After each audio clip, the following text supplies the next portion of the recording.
干什么呀？我只是你的笔墨诗书，我又不是你的嫔妃。你别口是心非了。你知不知道这些日子朕有多想你啊？朕就不相信，你的心里一点都不想朕。我，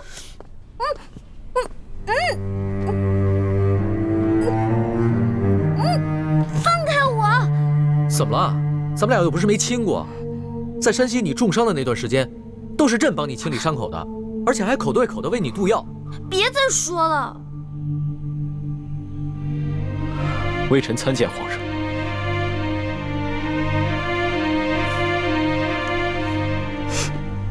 进来吧。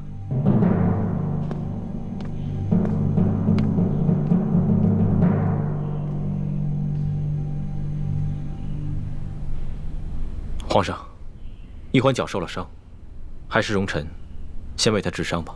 行，你先给他看看脚伤吧。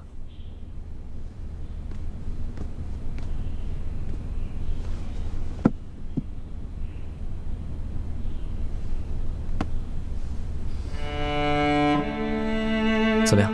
这伤要紧吗？伤得很严重，必须剜掉坏死的腐肉，才能治伤。啊，那不疼死了！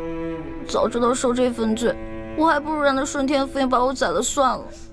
你胡说什么呢？你当时在山西救朕的时候，那股不惧生死、不畏一切的英雄气概去哪儿了？我根本不想当什么英雄，我只是不忍心看你死而已。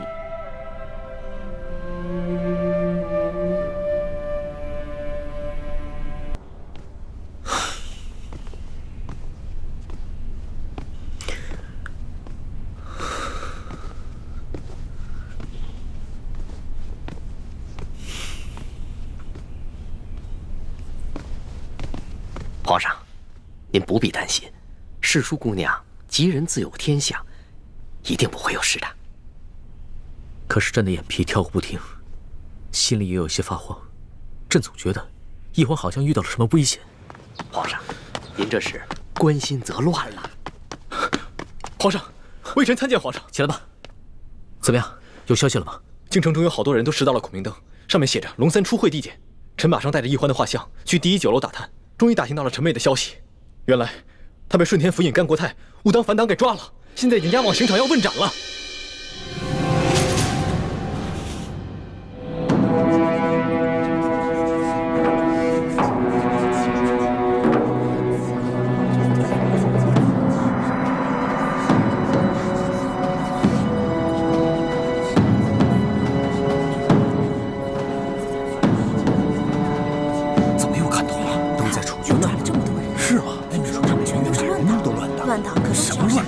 这呀，十有八九是被冤枉的。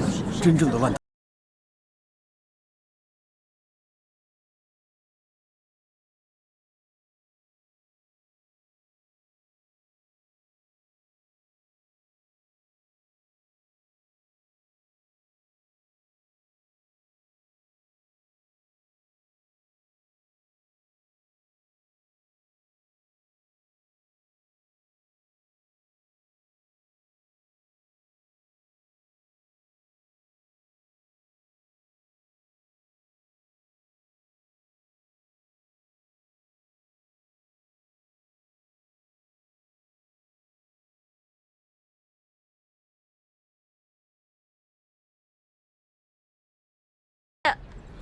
我之前真的没骗您，其实我说的那个同党根本不是我的同党，他是我的结拜兄弟龙三。我们俩结拜的时候说好了，虽然不能同年同月同日生，但愿同年同月同日死。可我这都要死了，他连最后一程都不来送我。龙三，我为你受了那么多的苦，我救了你那么多次命，你一次回报都没有。结果我这回京了，还糊里糊涂的把命给弄丢了。而你呢，就知道躲在宫殿里吃香的喝辣的，都不来找我，不来看我。龙三，我诅咒你，以后喝水塞牙，走路摔跤，除非你还清你欠我的所有利息为止。从现在开始，我李一欢跟你断绝结拜关系，以后我们再也不是兄弟了。好了，午时3刻已到。行刑！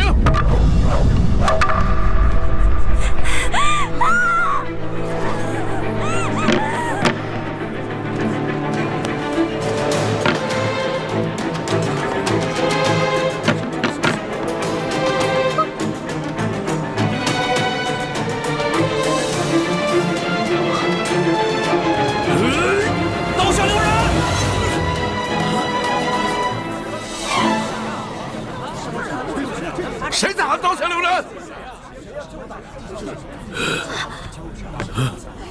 龙小弟，老大，真的是你吗？我没在做梦吧？我早就来了。你早就来了。大人，我说的童党就是他。真有童党？没错，这个童党就在你面前，快抓住他！来啊，把这几个闹法场的给我绑了！大胆！我看你们谁敢动手！甘国泰，你这条疯狗，你老养昏花了啊！连我索额图都不认识了。索大人，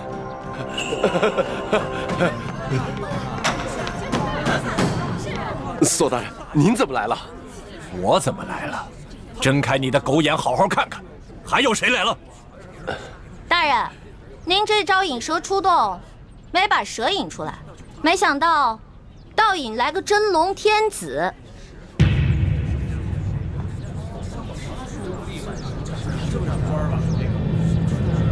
跪下！皇上！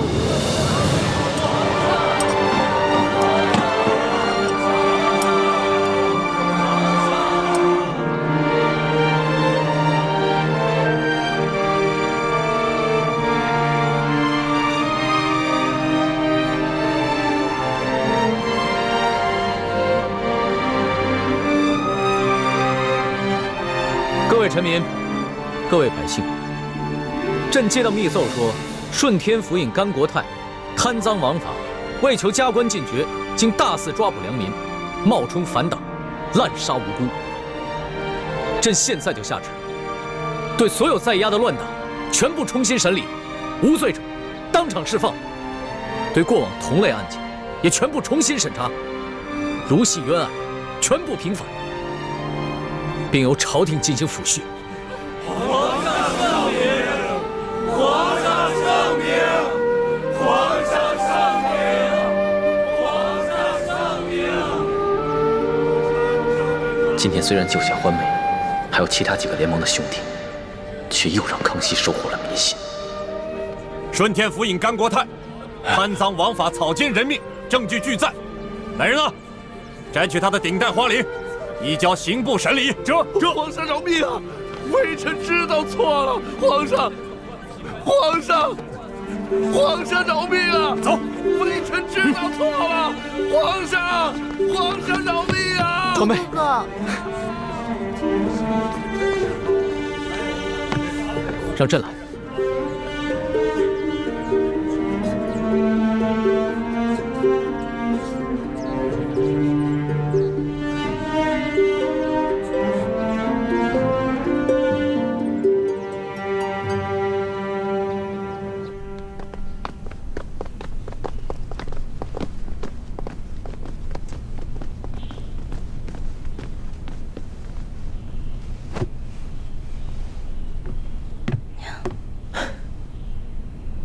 花儿，朕终于找到你了，你终于又活色生香的出现在朕的面前。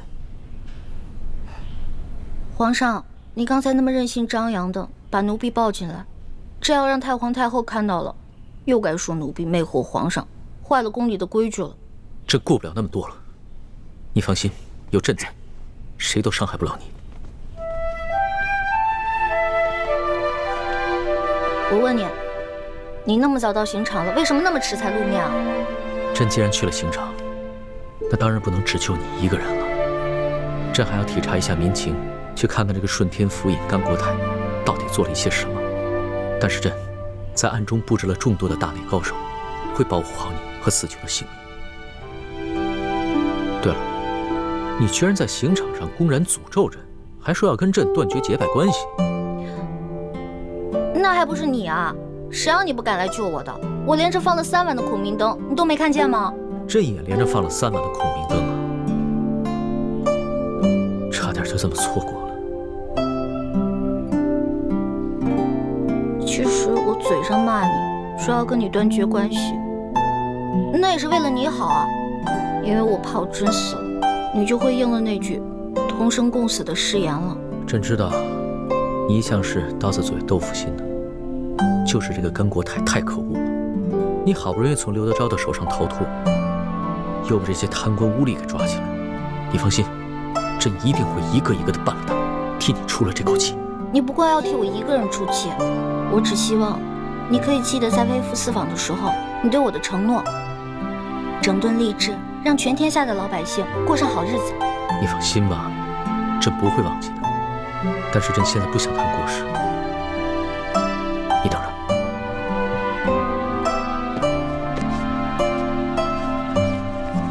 花儿，你看看，这是我。朕的画工怎么样？也就比我高那么一点点吧。朕还以为从此以后只能在画上见到你了。我也以为我永远都见不到你了，龙小弟。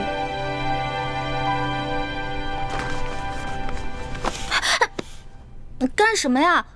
我只是你的笔墨诗书，我又不是你的嫔妃。你别口是心非了。你知不知道这些日子朕有多想你啊？朕就不相信你的心里一点都不想朕。我，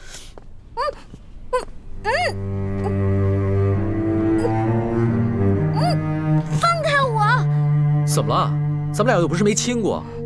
在山西你重伤的那段时间，都是朕帮你清理伤口的，而且还口对口的为你渡药。别再说了。微臣参见皇上。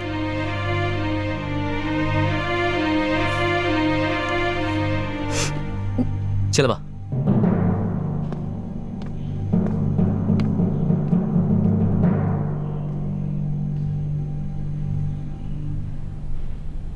皇上，一欢脚受了伤，还是容臣先为他治伤吧。行，你先给他看看脚伤吧。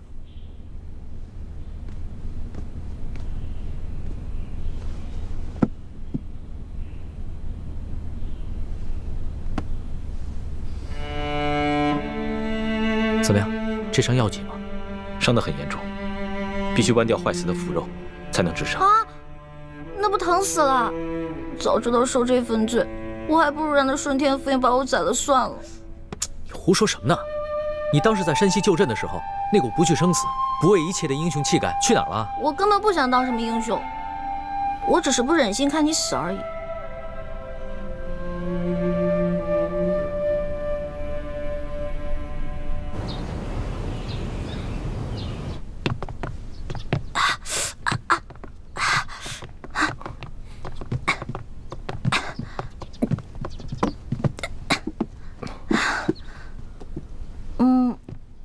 行了，我这没什么事儿了，你们先下去吧。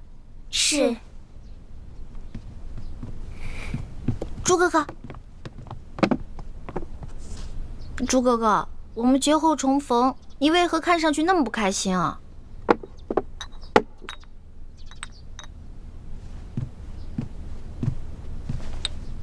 小平内服，大平外敷。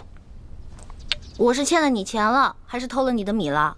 这脸臭的跟死鱼烂虾似的。世淑姑娘好生歇着吧，下官告退了。哎呀，怎么了？脚疼。活该，谁让你逞能？真的特别疼。你是脚疼，我是心疼。真正心疼你那个人，是我。朱哥哥，你看，你没事说这些话干嘛呀？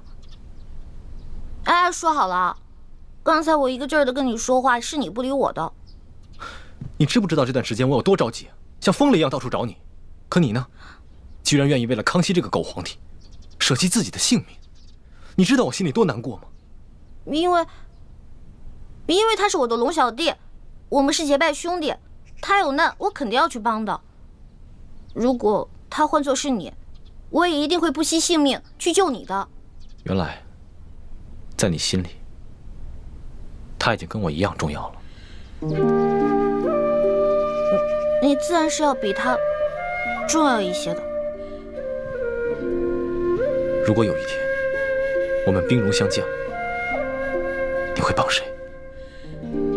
我自然还是会帮你的，朱哥哥。也不知道你现在说的话还有多少是真的。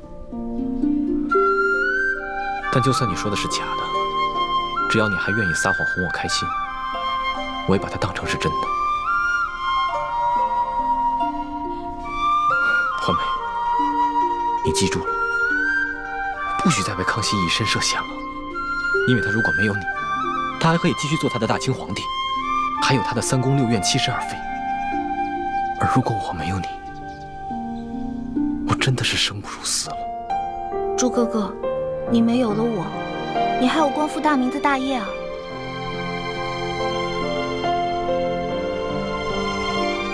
光复大明是我此生最大的责任，可你却是我的命。如果没有你，那我做什么都没有意义了。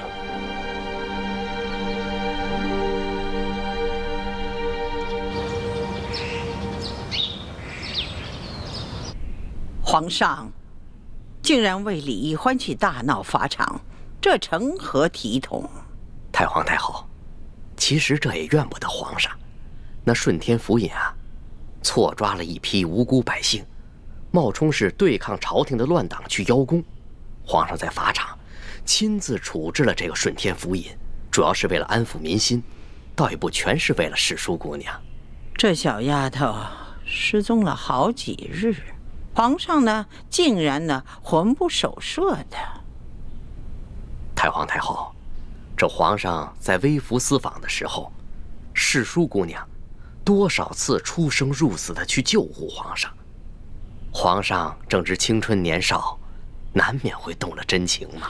啊，是啊，他那是为皇上立过功，可是不管怎样，他把皇上迷成这样，也都是他的罪过呀。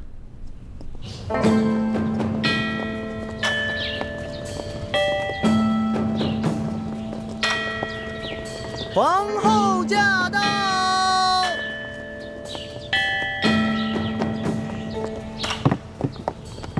臣妾恭迎皇后娘娘。皇后娘娘吉祥。丽妃，快平身吧。谢皇后娘娘。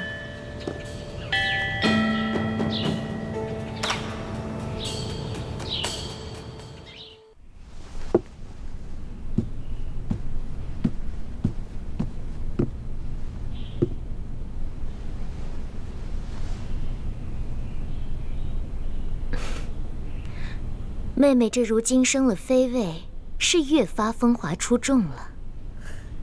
妹妹何德何能，忝居妃位，全靠皇恩浩荡。本宫此次操办的典仪，妹妹可还满意？当然满意，只是让皇后娘娘太过操劳，妹妹心里实在是不安。妹妹不必客气，打从妹妹这一进宫，本宫就觉着妹妹啊是个拔尖儿的，必定能得到皇上的恩宠。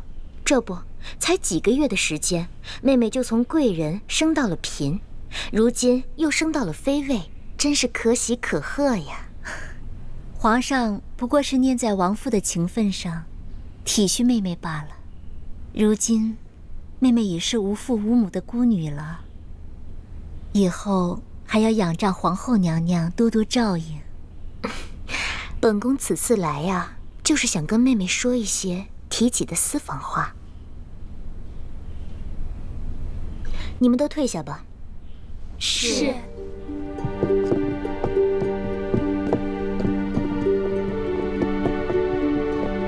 妹妹放心，妹妹一看就是个面善的人，不比惠妃、娴妃那几个姐妹，一看就不是一个好相处的。以后在这后宫之中，我就只对你另眼相看。妹妹也不必拘束，尽管把本宫当作自己的亲姐姐，你我姐妹互相扶持，相亲相爱，岂不甚好？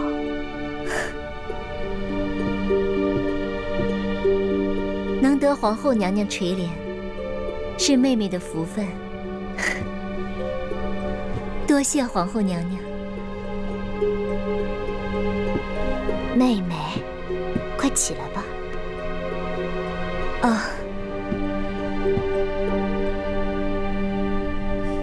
姐姐。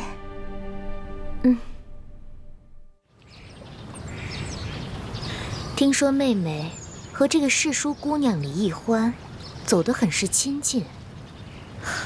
说不上亲近，只是皇上吩咐了，说世书姑娘生性好动，怕闷，命妹妹时常去永乐斋多走动。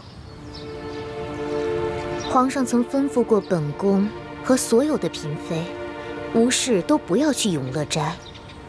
这意思是不希望我等和这个李易欢有所交集，却唯独让妹妹多去永乐斋走动走动。看来皇上心里对妹妹，也是对别人有所不同的。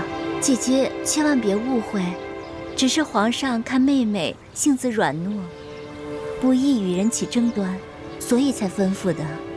如今妹妹已是无父无母，无依无靠，皇上的吩咐，妹妹不敢不听啊。感情在皇上的心里，妹妹还不及李易欢尊贵。妹妹是堂堂丽妃，倒成了陪她一个笔墨世书解闷儿的，可不是吗？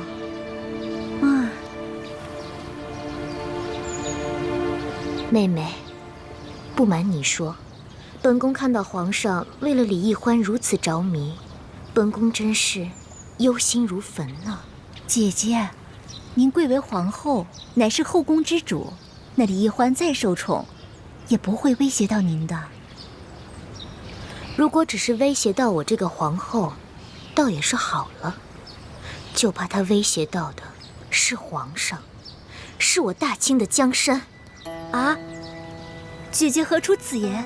你此次跟皇上在山西被刘德昭和一帮神秘杀手追杀，显然是身边出现了奸细，故意泄露了你们的行踪。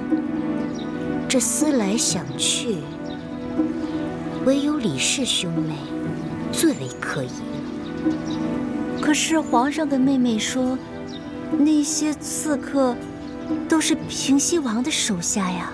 可能这李氏兄妹就是平西王派来的奸细。李易欢此次舍命救皇上，有可能就是一出苦肉计吧。妹妹，你说本宫能不忧心吗？不瞒姐姐，此次我随皇上出巡，我看着李氏兄妹，倒没有什么可疑之处啊。这知人知面不知心呢。妹妹，哎，眼看着后宫之中，你是唯一一个能够进出永乐斋的嫔妃了，不知妹妹可否愿意为了姐姐多多注意这李易欢的动静呢？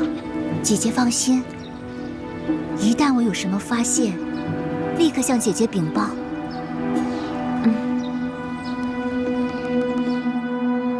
最近，皇后一门心思要笼络我，想要我帮她在易欢那里打探消息，我已经假意应承了她。大师兄，以后我们的行动一定要更加小心。我也一直怀疑，我们身边有吴三桂的奸细。我原本以为，这个奸细应该隐藏在索额图挑选的那30个侍卫当中，但现在这30个侍卫，除了纳赛都死了，而纳赛又是索额图的亲侄子，可以排除。所以现在，又不知道那个奸细是谁了。会不会是那些侍卫当中有人诈死呢？这是唯一的可能。那个奸细发现我们已经察觉到他的存在，正在进行内部排查，所以就诈死脱身了。只是当时形势危急，我们根本就来不及检查那些尸体，没想到让他钻了空子，给跑走了。真没想到，皇后和索额图居然怀疑你和易欢是吴三桂的奸细。好在康熙现在对你们深信不疑，根本不会相信。眼下局势如此复杂，先是不明身份的神秘人从永乐斋盗走了铜匣，接着明珠谷又出现了鳌拜的奸细，现在吴三桂埋伏在宫中的奸细又露出了马脚，到处都是看不见的危机。以后我们行事要更加小心。大师兄，你也别忧心，不管形势如何危急，我都会和你们一起共同面对。谢谢你，倾城。走吧。山西本富庶之地，然朕亲见民生疾苦，而地方官各自为政，巧立名目收受税银。朝廷所发赈灾银两、粮食，被各州县官员层层盘剥，真入灾民手中，实不足衣。灾民食不果腹，流离失所。而众官员香车豪宅，生活之铺张奢靡，犹在朕之上。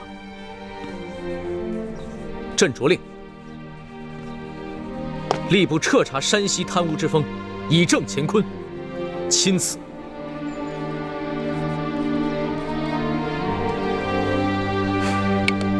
好了，龙小弟，写完了。你来看看怎么样？老大，看来你在我这个小弟的调教之下，这个字儿啊大有长进。只是没想到你身为女子，居然写的字儿能有几分朕的风范。主要啊，还是你的这封诏书内容写得好，这听得我呀是痛快淋漓的。以前小的时候，在我们老家，每一次闹饥荒，饿死很多人，当时看着吧，就觉得特别惨。那个时候，你一定在心里把朕骂了几百遍吧？那当然了，这老百姓饿肚子，肯定都是你这个皇上的官儿没当好啊。皇上呀，可不是个官儿。皇上怎么不是官了？虽说这贪污赈灾银两的是山西的地方官，可是呢，你这个皇上可是最大的官儿，这都是因为你的失职导致的。这番话要是在朝堂之上任何一个人说了，朕都不会轻饶的。可现在不是在朝堂啊，而且我也不是别人啊。那你说，你是朕的什么人？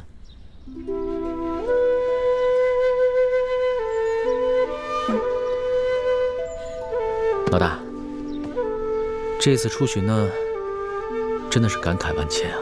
不仅体察了民情，还学到了很多朕在御书房里和朝堂上永远学不到的东西，尤其是还跟你一起经历了那么多惊心动魄的事情，那将是朕这辈子都无法忘却的美好回忆。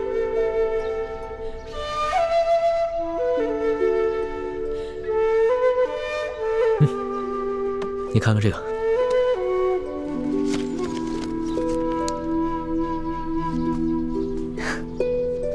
还记得那日你说过，这个“龙”字就是一个龙加一个耳字组成的，意思就是皇帝的耳朵是个摆设，听不到百姓的疾苦和心声。朕听了那番话以后，心里很是震撼，所以回了宫以后，就立马在这个扇面上提了这个字儿，以随时警醒自己，不能做一个耳朵是摆设的龙皇帝。你明知道我就是随便一说，你干嘛这么听我的呀？花儿，等朕办完了山西贪污之事，朕就好好的办你我之间的事情。你我之间有什么事儿？难道你真的想一辈子只做个笔墨侍书，然后等到你那未婚夫回来，出去跟他成亲啊？你虽然是寻常女子，朕不能立你为后，但是在这后宫佳丽3000之中，无人能及你在朕心中的地位，所以朕要给你抬个旗级，纳你入后宫。不行，这事儿我不同意。朕记得你之前说过，皇帝是这个世上最不值得女人爱的男人。可是，在山西的那间草房中，你不是已经改变了对朕的看法吗？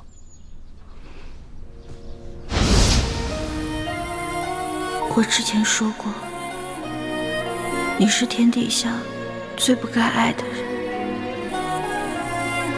可是现在我收回这句话，你真的很好。在那间草房中，咱们同居了数日，朕看过你的身子，也把很多第一次都给了你。难道你真的可以做到心里放着朕，还出去跟你那个杳无音讯的未婚夫成亲吗？大不了我谁都不嫁，我不嫁给他，我也不嫁给你。为什么？龙小弟，你是个好皇上，但是我想要的是个夫君，一个只属于我自己的夫君，而不是让这后宫女人又爱又怕的皇上。可是朕没有让你怕朕啊，难道你单独跟朕在一起的时候会感到害怕吗？龙小弟，你能只做我一个人的夫君吗？你不能。我不想跟东宫娘娘、跟西宫娘娘共享一个丈夫，你懂吗？一个妻子想见自己丈夫的时候却见不到，每天打扮好，期待丈夫发慈悲似的出现，对着蜡烛垂泪，这种生活不是我想要的。反正你已经后宫佳丽3000了，少我一个又如何呢？你明知道朕是一个君王，朕不可能只有你一个女人。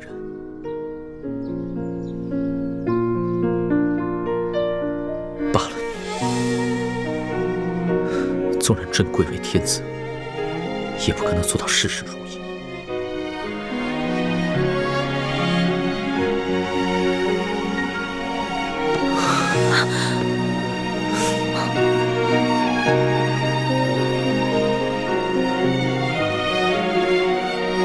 朕只有珍惜有你陪伴的每一刻了。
李太医，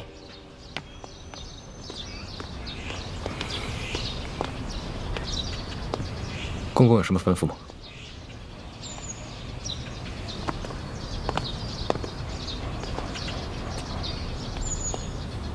我看你脸色有些不对，怎么？是不是看到皇上宠爱奕欢，你心里不好受啊？这不正是你们想要的吗？你们不就是想骗取皇上的信任跟恩宠吗？这不是我想要的。奕欢年少单纯，对感情的事情非常懵懂。我担心的。你把奕欢拉进宫里来，目的就是想骗取皇上的信任跟恩宠。可是没想到，皇上对奕欢动了真心，所以你的心里不是滋味。是我大意了，没想到事情会发展成这个样子。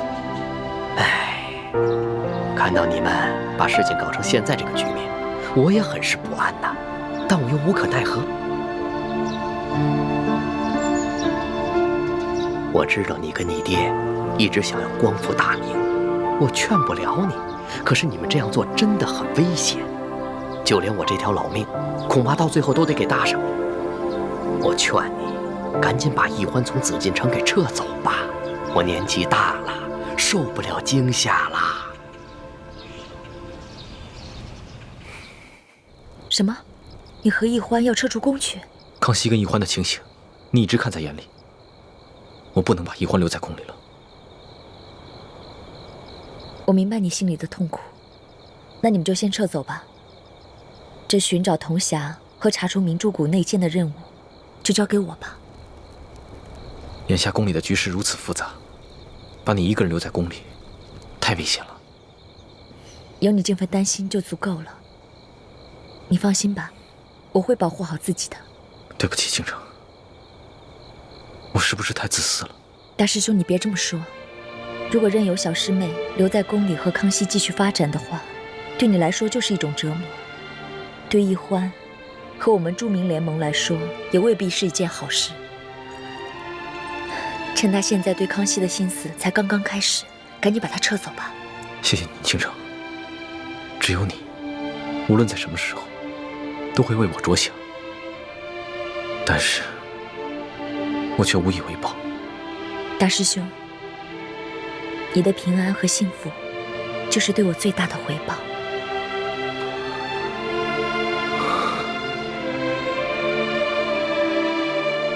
我不走，我还想继续留在宫里。为什么？难道你对康熙动了真心，舍不得离开他了？我哪有啊！昨天在御书房，康熙情不自禁地抱了你，你没有拒绝。我，华梅，以前你对男女之事或许很懵懂，但是你难道没有发现吗？你最近对康熙的感情悄悄发生了变化。朱哥哥，我也不知道，我的心……我不能再把你留在紫禁城了，你马上跟我走。可是铜匣子还没有找到呢，而且潜伏在明珠谷鳌拜的那间也没找到呢。倾城说了，找铜匣跟查内奸的任务，他会去做。那留雪姐姐一个人在这宫里，多危险啊！说来说去，你还是舍不得康熙，是不是？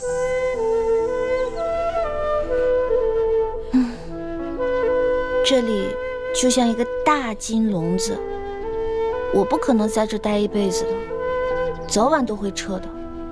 但是走之前能不能再给我一段时间啊？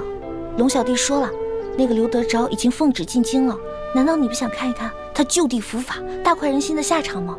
再说了，咱们做这个决定是不是得跟我爹汇报一下呀？问问他的意见。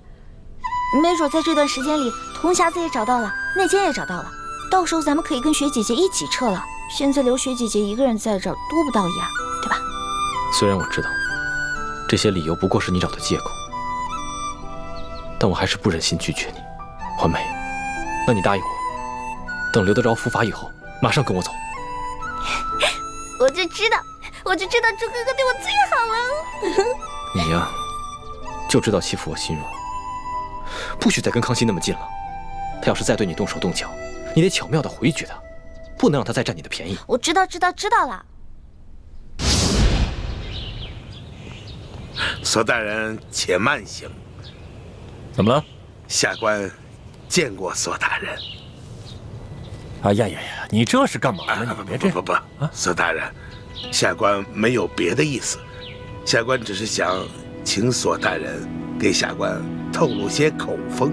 下官此次进京到底是凶还是吉呀？哼，哎呀，你呀，你呀，索大人教训得对。你呀，不用太过担心了。咱们都是朝廷命官，这有人弹劾咱们，这应该都是家常便饭，是不是啊？下官明白索大人的意思。索大人的意思就是说，现在皇上并未全信那个钦差龙三对下官的弹劾。你呢，且安心的去觐见，你此行一定是有惊无险。多谢索大人指点。行，走着。请。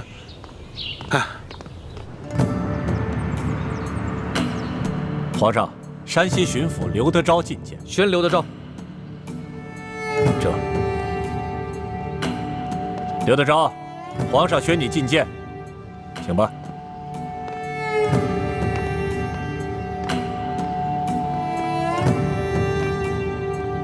刘德昭，还不赶快跪下拜见皇上？山西巡抚刘德昭叩见皇上。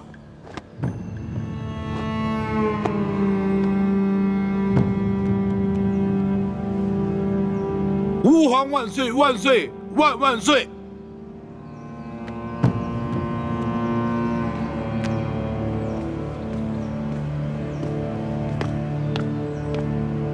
刘大人，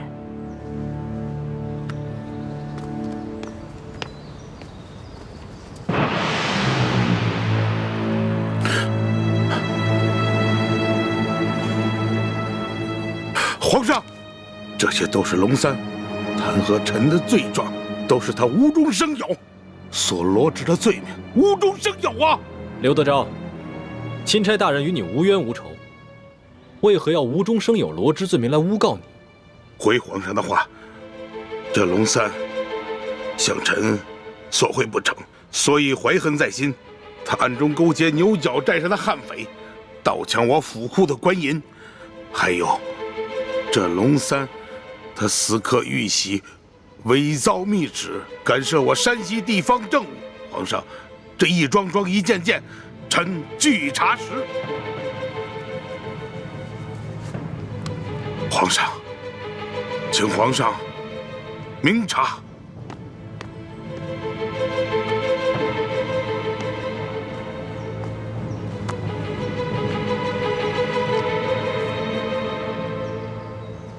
刘德昭，臣在。你文才不错嘛，言语之间的逻辑倒也紧密，难怪你能一路升迁，官拜2品。谢皇上盛赞，臣实在是愧不敢当啊。还有皇上，这是龙三私刻玉玺、伪造密旨、盗抢官银的证据，请皇上明鉴。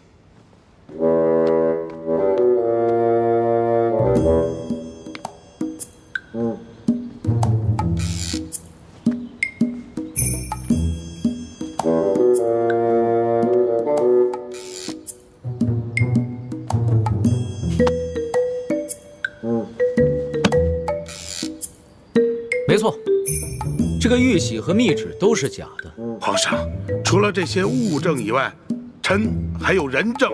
此人证乃是山西总兵书监大人府上的管家，他可以作证。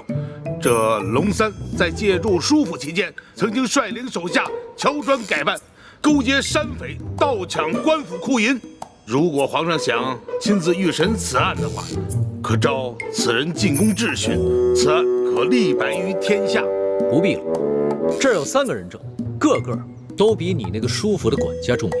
他们每一个都能证明这龙三假传圣旨，伪造玉玺，乔装改扮盗抢官银，甚至还谋害朝廷命官，杀了你手下一员姓杨的参将。吾皇圣明啊！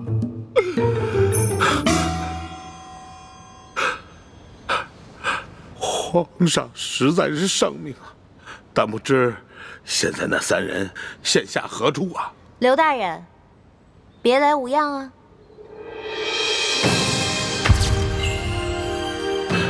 皇上，此女子乃是龙三的贴身丫鬟呀。刘德昭，我也是证人之一，你可还记得我？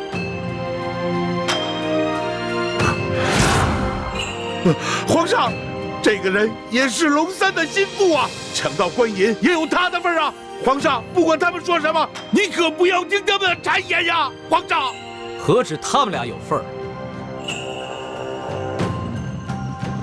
刘德昭，臣在。你为何不抬起头来看看朕？臣第一次拜见天颜，内心诚惶诚恐，臣不敢直视天威，所以朕让你抬起头来，仔细的看看朕。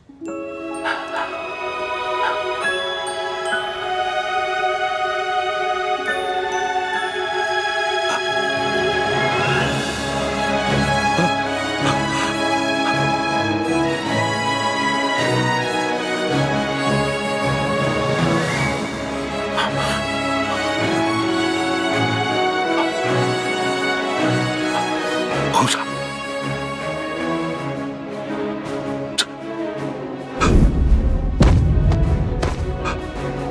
臣我死！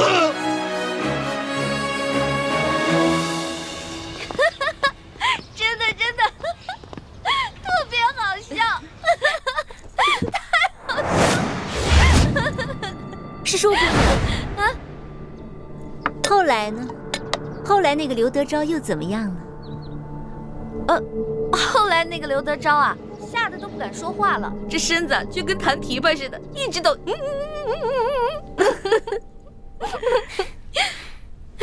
还真是有趣。真可惜，我没能当场看看他的丑态。哎呀，你还好没到现场去看他那个丑态，你都不知道当时啊一股恶臭。结果你猜怎么着？吓得那厮尿裤子了。哎呦，臭的我呀！龙小弟赶紧叫人把他给拖走了。真是没想到，那个刘德昭当初在山西作威作福不可一世，原来这么脓包啊！可不嘛，你都不知道，被拖出去的时候，那厮吓得都不敢说话了，那眼睛是往上翻的，然后吐着白沫，就这样，基本就这样子。这永乐斋这么热闹啊！皇上吉祥，皇上吉祥。臣参见皇上。哎，不必多礼。这个永乐斋啊，是紫禁城里边最自由、最轻松，也是最开心的地方，大家随意就好了。一欢的一欢，你可真是朕的开心果啊！朕每次一见到你，一见到你的笑容，听到你的笑声，就觉得浑身神清气爽，心里充满了阳光。龙小弟，你可是堂堂的皇上，你怎么能许别人听壁角呢？朕还用得着听壁角啊？你这个声音啊，隔着院墙都能听得见。这么看来，你这脚是不疼了？脚是不疼了呀，不过走起路来还是会一瘸一拐的，特别不好看。哇，你也注意起走路的姿态了。你以前走路的时候，那可是风风火火、连蹦带跳，没一个样子的。哪有？皇上，再过几日，便是陈王母的忌日了。臣想带着臣妹去京郊永福寺为王母祈福上香，还望皇上恩准。康熙已将刘德昭和顺天府尹甘国泰的案子交由刑部审理，此二人一定会被处以极刑，也算是大快人心了。欢妹，你现在可以跟我一块撤走了吧？我爹过2天回京城，要不然等我爹来了以后，咱们商量一下再决定。义父说过，明珠谷以外的一切行动交给我来决定。可是，怎么，你又变卦了？不是，我只是觉得，如果我们要撤出紫禁城，如果撤不好的话，康熙肯定会怀疑的，到时候侦查起来，雪姐姐怎么办啊？这个你不用担心，我已经安排好了。樊师妹和叶师弟已经随吴应琪的车队进京了，到时候我们借王母的忌日要到了，一起去京郊的永福寺为她上香祈福。然后我会安排一帮人，扮作是石青红的手下，将我们劫走。如此一来，我们既可以顺理成章的消失，还可以嫁祸给吴三桂，挑起他跟康熙的矛盾。哦，好吧。好，朕准了。到时候啊，朕让礼部的人准备一下，在永福寺给令堂做一场追奠。多谢皇上，臣母能享此哀荣，是臣兄妹天大的荣光。你先别急着谢朕，朕还有一项很重要的差事要交给你去办，不知你是否愿意？臣愿听凭皇上差遣。这个刘德昭和顺天府尹甘国泰的案子虽已交由刑部审理了，但是朕明白，这朝中的大小官员中，不知还有多少刘德昭和甘国泰。朕想让你和索额图做钦差，组织一帮有能力的官吏，暗中清查其他官员，看是否还有人故意制造冤假错案，冒领功勋，以此作为整顿吏治的开端。皇上，这恐怕……怎么，你不肯？你要是有什么顾虑，就尽管说出来，朕替你解决。微臣不敢，只是臣乃小小的太医，恐难当此大任。这个整顿吏治啊，必定会得罪一大批官员，尤其是那些享有特权的八旗权贵，这是一件吃力不讨好的差事。索额图虽然能力强，但他毕竟是满臣，肯定会因为种种情面不便下手，所以朕想破格任命你为钦差，把那些贪赃枉法、鱼肉百姓的国家路洞全部给揪出来，明正典刑。太好了，朱哥哥，这可是一件利国利民的大好事啊！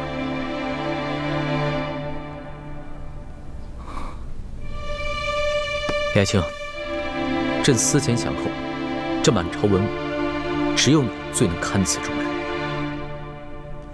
第一，你没有盘根错节的裙带关系，背景干净；第二，你文武双全，办事能力强，而且还不怕有人买凶暗杀你。第三，也是最重要的一点，你不贪图荣华富贵，心中藏着天下百姓，肯为他们牺牲。剑清，你可愿意？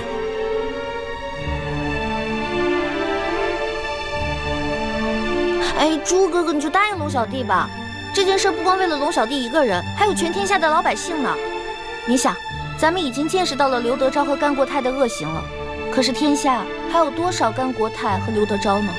还有多少老百姓正在承受他们的欺凌？你忍心不管吗？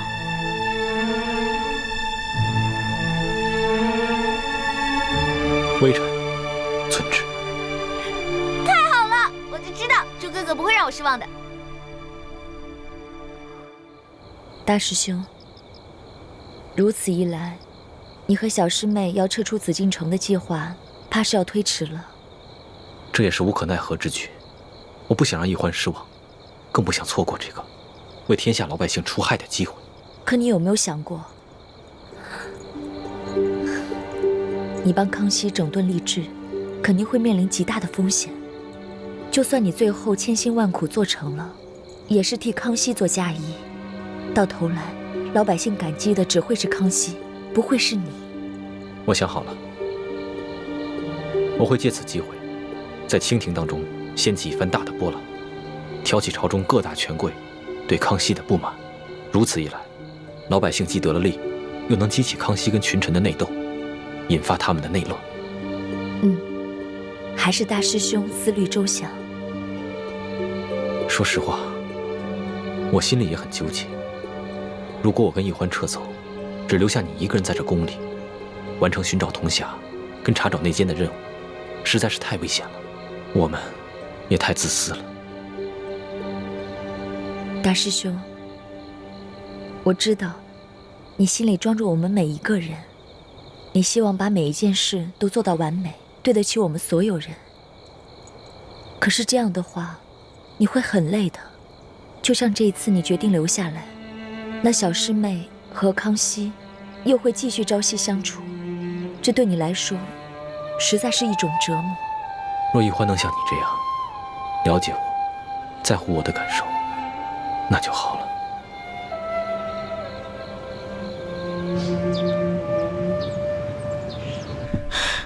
皇祖母，皇上对这李氏兄妹是越来越好了，居然让礼部尚书以朝廷的名义在永福寺在他们的王母祭臣进行追祭，这可如何是好？哎呀，山雨欲来风满楼啊！皇上这是有所动作了。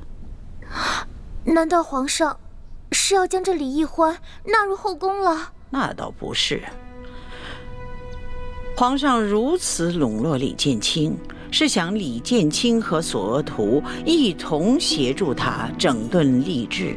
皇上这次微服私访之后，心境大变，言行激进的，哀家是担心他掌握不了分寸，动摇了朝纲啊。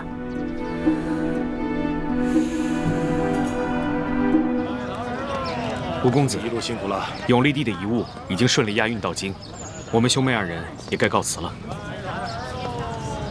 待明天面圣交旨之后，我也要返回云南滇都了。反正二位也是四海为家，不知可否随我一起到云南滇都一游呢？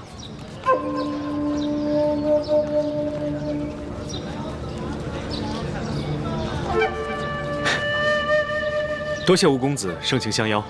这样吧，容我们兄妹二人多考虑几日，再做答复。也好，那我等你们的消息。吴公子，后会有期。后会有期。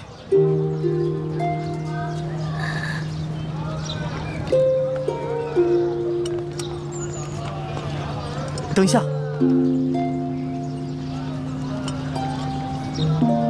倩影姑娘，这驿站附近有一个镜湖，今晚可否在那儿一见？我有一件礼物要给你，也算是留个纪念。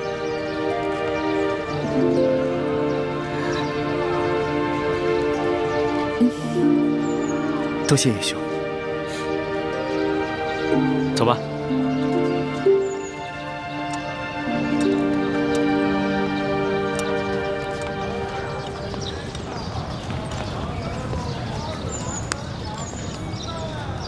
二公子，你果真要带着二人去云南？怎么？有何不妥吗？这叶氏兄妹可是来路不明的江湖人士。父王不是跟我说过了吗？要多多结交这些江湖能人。可是卑职觉得这兄妹二人另有图谋。这一路走来，若他们真有什么图谋，那早就暴露无遗了。行了，你不用说了，我自有分寸。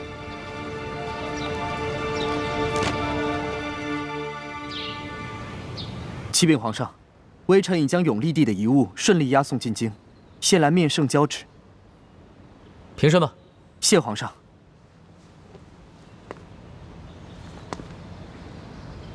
二公子，山西一别，别来无恙啊。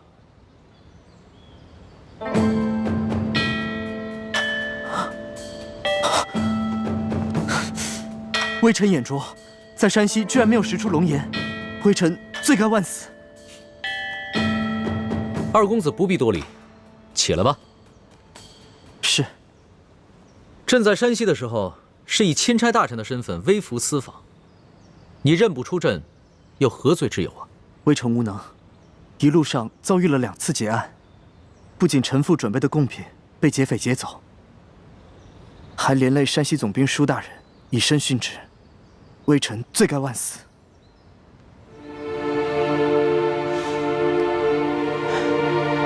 这山西劫案一事，朕已查明，是鳌拜的余党刘德昭所为，与你毫无关系。你一路护送永历帝的遗物进京，甚是辛苦。你和平西王对大清那是忠心耿耿，朕得好好的赏你。谢皇上恩典。起来说话吧。是。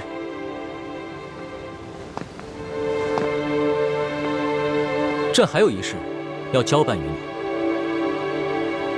但凭皇上吩咐，微臣定当竭尽全力。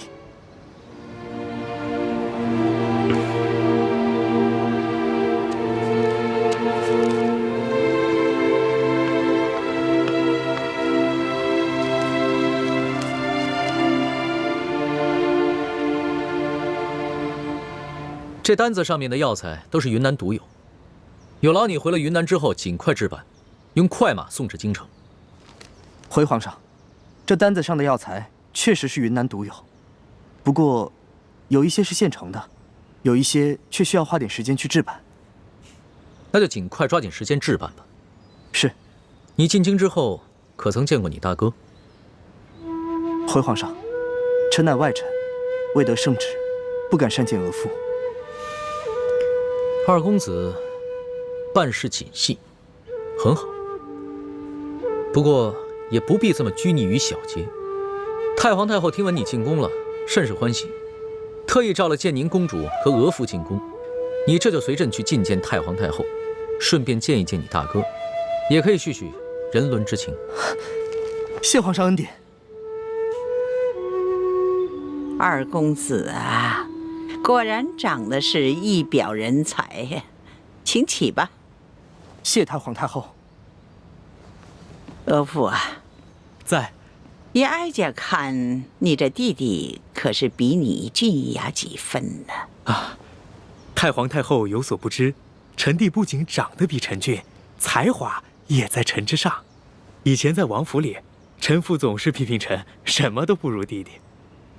俗话说啊，皇帝爱长子，百姓爱幺儿。这做父母的偏疼小的也是有的。在哀家看来，你们兄弟俩各有千秋啊，都不错，真是虎父无犬子啊！谢太皇太后美誉。不知二公子可有婚配？启禀太皇太后，臣父已给微臣在滇都定下了一门亲事。哦啊，哀家还想将一个格格许配给你，不想你已经定亲了。哎，这样也好，免得你父王埋怨哀家，将2个儿子都招了女婿，留到京城，让他在身边都没有一个继续孝敬的人了。多谢太皇太后垂爱，是微臣无福。微臣一家都特别感恩朝廷的关怀。请坐吧。谢太皇太后。哀家虽然老了，但是并不糊涂。哀家知道平西王对大清是忠心耿耿啊，所以你一到京，哀家就想召你来见见。太皇太后和朕呢，还特意为平西王准备了一份厚礼。来人，将礼物拿上来。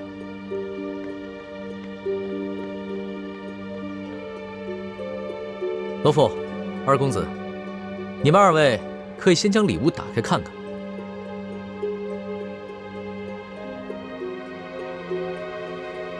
臣遵旨。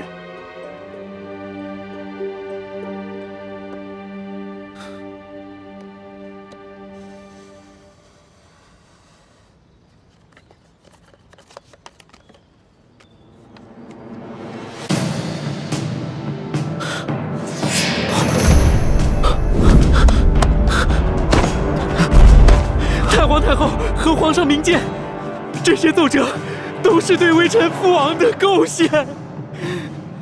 太皇太后和朕之所以要把这些折子送给平西王，就是为了告诉他，这朝野之上啊，有许多大臣都弹劾他心怀不轨，有谋反之心。但是朕和太皇太后的心里啊，都是绝对的相信他的。多谢太皇太后和皇上的信任，微臣定当誓死效忠大清。好了，都是自家人，何必这么生分？起来吧。建宁，还不赶紧把额驸扶起来？来，起来吧，二公子。你回到云南后，代哀家问候你父王好。另外，哀家给你母亲侧王妃准备了一点心意，顺便带回去。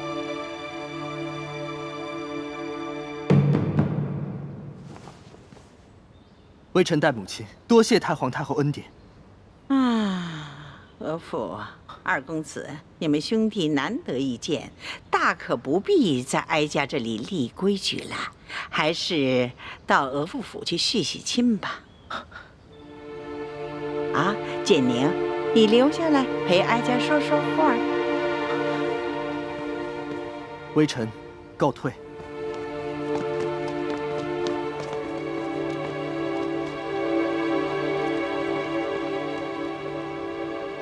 皇额娘，当初先帝要把你嫁给吴应熊，哀家本来是不同意，但是谁叫你是爱新觉罗氏的子孙呢？建宁明白，建宁定会好好侍奉夫君，替皇额娘分忧。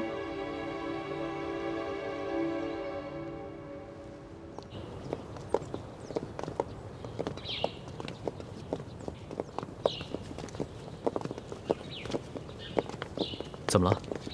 是不是脚伤又犯了，开始疼了？没有。那你怎么突然之间心事重重？心里想什么呢？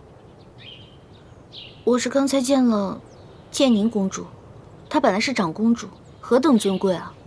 可是，在13岁的时候，不得已嫁给了吴应熊。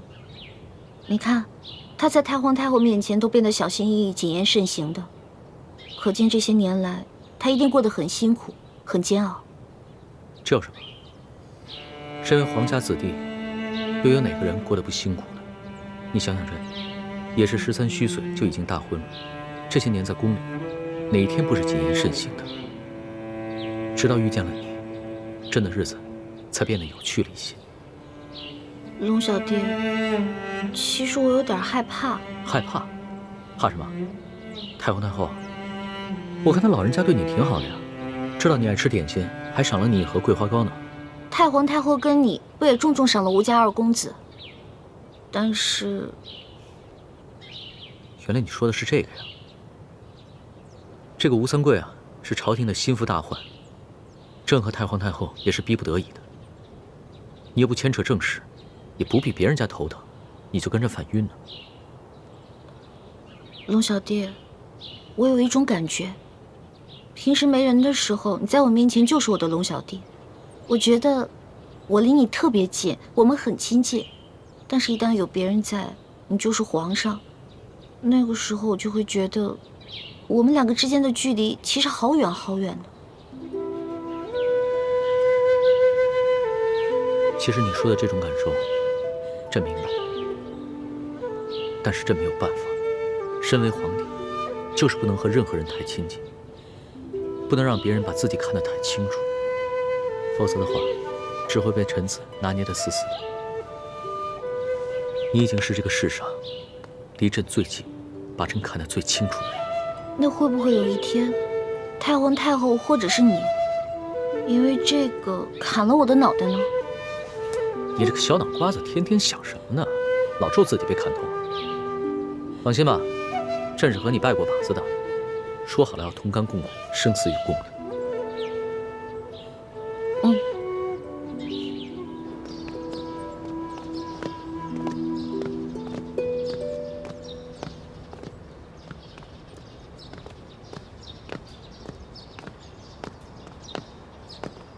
李公公啊，啊，皇上在吗？索大人啊，皇上跟史淑姑娘去了永乐斋，要过一阵子才回来。索大人，稍候一下。那我就在这儿候着吧。好。这甘国泰的案子结了，我得向皇上汇报一下案情啊。跑什么呢？啊，急急火火的。刑部有人带话，说这刘德昭死活不肯认罪，还说什么哭着喊着要见你。见我？对。糟了，难不成是他给我行贿了2万两银票，这会儿要举报我？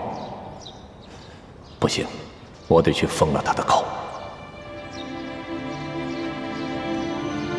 你去告诉刘德昭，让他别着急，跟他说，等我见完皇上就去见他。是，义父。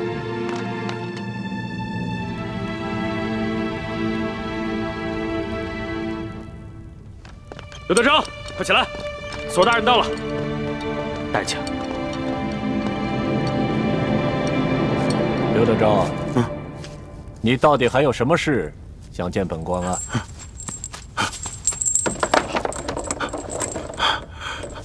索大人，罪囚有要事相禀报。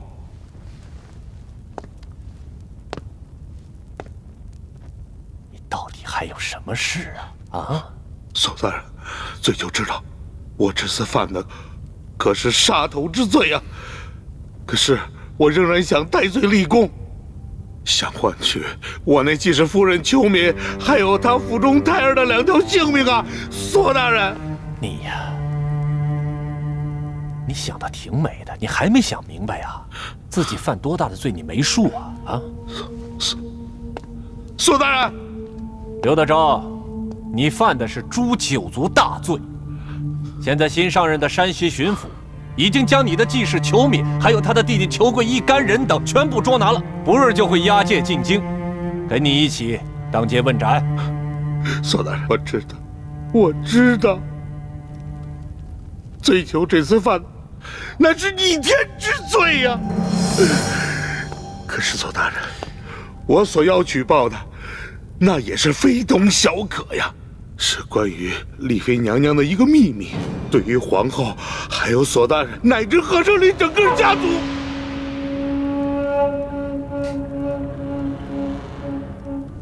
你们都先出去，我要和他聊聊。这。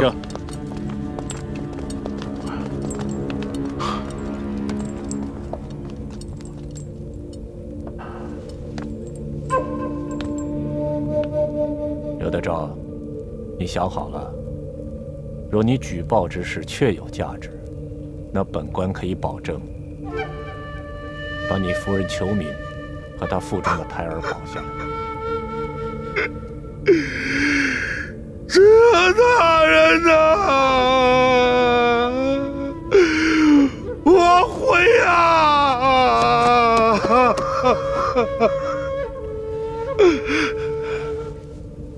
说来我听听，什么重要的事？索大人，我所要说的事儿，干系到皇家的体面，我想越少人知道越好吧。他没事，他是我亲外甥。索大人，对就说，我听说这舒建之女舒婉心回宫之后，用了没多久，就被皇上封为了丽妃，是吧？是啊，而且现在后宫十分得宠。可说的呢。索大人呐，你可不知道啊，现在正在受到皇上恩宠的，并不是真正的舒婉心，她是假冒的，假冒的。你说舒婉心是假冒的？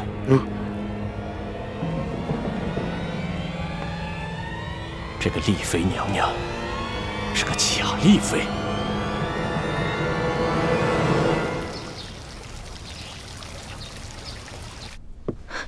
什么？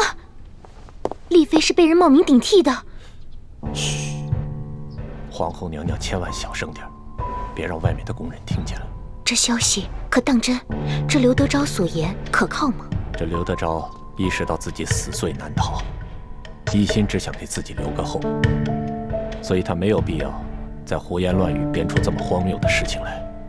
而且根据丽妃这次出巡的种种表现，她几次三番拼着性命去保护皇上，其胆识不像是普通官宦人家的小姐所为。我看此事十有八九会是真的。而且再往深里去想，这假冒丽妃的人，说不定和李氏兄妹他们都是同一伙人。那这刘德昭手里可有证据？没有，就是因为他手里没有证据，所以他才不敢声张，只是拼着命的想要见我，想私下里和我做个交易。那依三叔所见，我们现在该如何应对？要不要去告诉皇上？万万不可！现在皇上对丽妃宠爱有加，而且此事又关系到皇家的脸面，我们一定要把真凭实据拿到手里，再一举扳倒李氏兄妹，还有这个假扮丽妃的人，不然大蛇不成，反要遭蛇咬啊！那三叔的意思是？现在唯一的铁证就是活着的舒婉心。我会悄悄地派人去趟山西，通知山西新巡抚，让他设法悄悄放掉裘贵和裘敏姐弟俩。我们让裘贵替我们找到真正的舒婉心。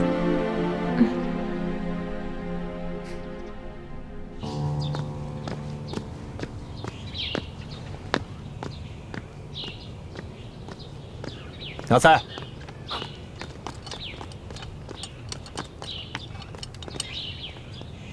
安排一个可靠的人，把这封信交给裘贵，告诉他，只要他能找到真正的舒婉心，便可以戴罪立功。不仅他和他姐姐的命可以保住，就连刘德昭都可以罪减一等，保住性命。您放心，这事儿就包在我身上。去吧。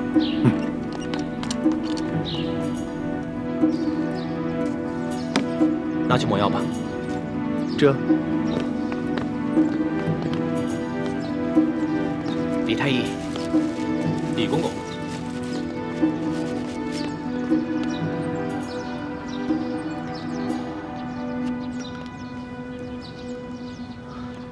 叔父的意思是，纳赛和索额图又在想办法暗算我和奕欢。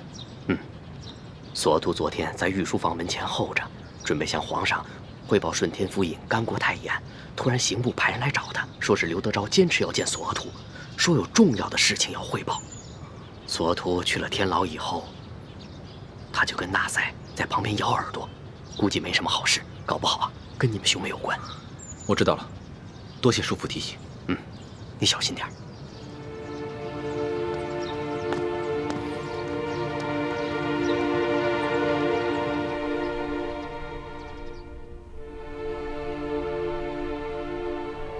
大师兄，我怀疑刘德昭他把我假冒舒婉心之事通给索额图了。索额图早就怀疑我跟易欢另有图谋。如今，他肯定怀疑我们3个是一伙的。他眼下不动声色，只是因为除了刘德昭所言，他别无证据。可此事事关皇室颜面，他一定会派纳赛去追寻舒婉欣的下落。如果真让他找到舒婉欣，那我们就麻烦了。你放心吧，我已经派人去给孟祥和送去了消息，让他和舒婉欣一定要小心隐藏行踪。有劳李太医。丽妃娘娘客气了。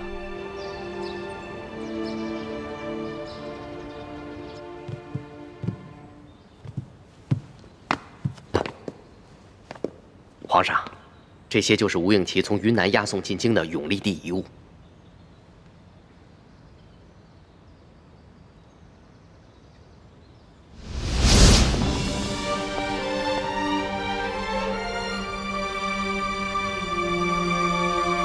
台上跪着的那个男人，还有他旁边跪着的那个女人，你好好的看看他们，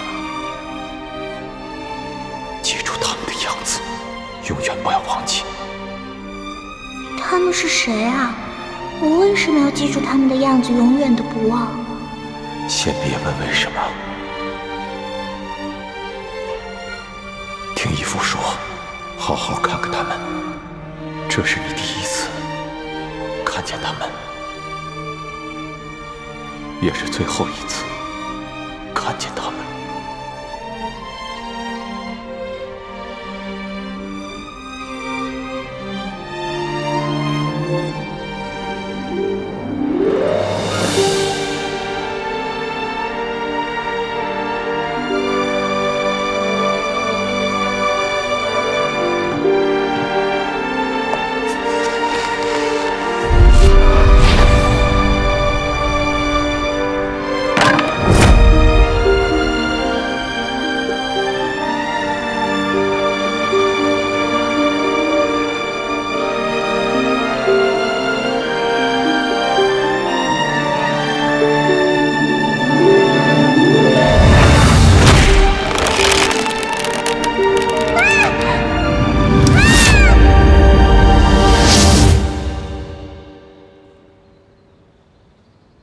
老大，想什么呢？没有，我只是在想，永历作为前明最后一个皇帝，日子一定不好过。他在被平西王绞杀之时，又作何感想呢？还能作何感想？这亡国之君呢，不如丧家之犬。朕看了这些遗物，也很受震动。所以，朕一定要励精图治，造福百姓，绝不重蹈前明的覆辙。龙小弟，我相信你，你一定能做好的。不过，吴三桂他派人夺走了金钥匙，肯定没安好心，你自己得注意点了。相比于金钥匙的真正下落，朕更在意的是，如何以永历帝为镜，做一个真正的好皇帝。再说了，就算这金钥匙在吴三桂手上，朕也不惧，因为铜匣子在朕的手里，所以他就算凑齐了3把金钥匙，也是没用的。